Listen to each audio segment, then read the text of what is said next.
Madame, Monsieur, bonsoir et merci de nous rejoindre pour ce point de l'actualité. 8 Palestiniens, dont des femmes et des enfants, ont été tués et des dizaines d'autres blessés ce samedi dans de nouvelles frappes sur l'enclave palestinienne de Gaza.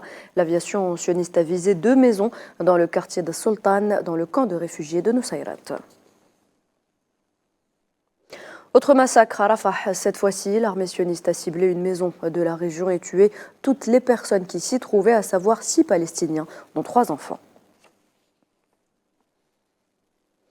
Le travail d'identification des corps découverts dans un hôpital de la ville de Khan Younes se poursuit.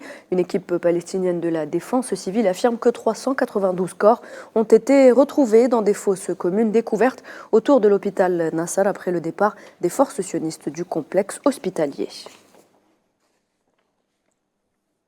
Les manifestations se poursuivent au Maroc. Des milliers de Marocains ont battu le pavé vendredi dans plusieurs villes du royaume, affichant leur soutien indéfectible à la juste cause palestinienne, dénonçant le génocide sioniste en cours à Gaza et le pacte de normalisation signé par le Marzan avec l'entité sioniste, organisé sous le slogan « 200 jours de résistance palestinienne inspire la nation ». Les manifestants ont aussi dénoncé les incursions successives de colons dans la mosquée sainte d'Al-Aqsa, ainsi que la politique de meurtre de familles et de déplacement forcés pratiquée par l'entité sioniste contre la population de Gaza, dénonçant aussi la complicité et la trahison de quelques pays arabes qui ont choisi de se placer du côté de l'entité sioniste.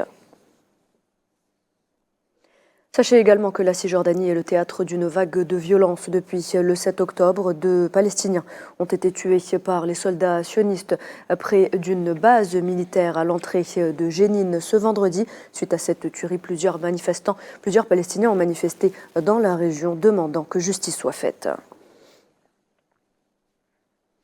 Dans l'actualité également, l'Algérie a vivement critiqué l'inaction de la communauté internationale face à la question palestinienne et réaffirmé ses efforts continus visant à permettre à la Palestine d'accéder à l'ONU en tant que membre à part entière. Dans un discours du président de l'Assemblée nationale algérienne, Salah Goudjil, lu en son nom par son adjoint Ahmed Kharchi, chef de la délégation parlementaire algérienne à la 5e conférence de la Ligue des parlementaires pour Al-Quds, Goudjil a souligné que la diplomatie algérienne mène une course contre la montre pour consacrer son mandat au Conseil de sécurité et tout ce qui accélère le processus de solution à la question palestinienne et lui accorde une pleine adhésion à l'ONU.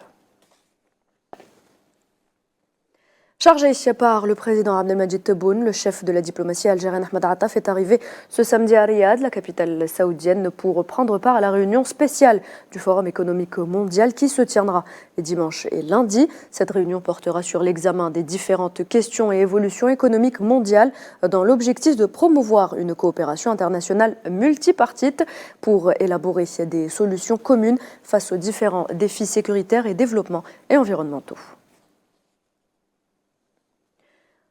Économie toujours, l'Algérie a réalisé une croissance économique de 4,1% en 2023. C'est ce qu'a annoncé ce samedi le ministre des Finances, Aziz Faïd, attribuant ce taux à la performance robuste de plusieurs secteurs économiques nationaux. C'était lors d'une conférence de presse sur les conclusions des réunions du printemps 2024 du groupe de la Banque mondiale et du Fonds monétaire international.